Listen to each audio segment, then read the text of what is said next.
ওখানে গিয়ে একবার কাজ করলে ফ্যান হয়ে যাবে। একত্রে একটা মেলাও আছে, দুইটা মানুষ, মা মেয়ে। আমি একটা কথা বলি, তৃষা হচ্ছে নারী উদ্যোক্তাদের মধ্যে, আমি যদি বলি যে এখন নারী উদ্যোক্তা কারা, তাহলে বলবো এই যে দুইটা মানুষ, মা মেয়ে, এরা হচ্ছে সত্যিকারী উদ্যোক্তা যারা কিছু করতে চেয়েছে।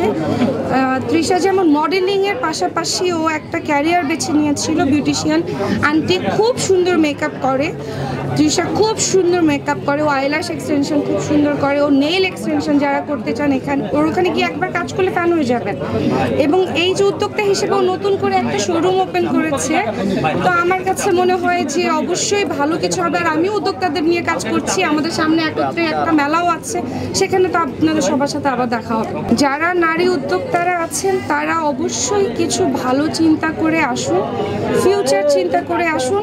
যে কোনো বিষয় স্টাবলিশ হতে একটা সময় লাগে, সেই সময়টা দিন, মানে ব্যবসা হোক, নিজেকে হোক, কি করবেন সেটা চিন্তাতে হোক, একটু সময় নিয়ে যখন আপনি একটা কাজে আগাবেন তখন অনেক লং রান করা যায় সেই কাজটা।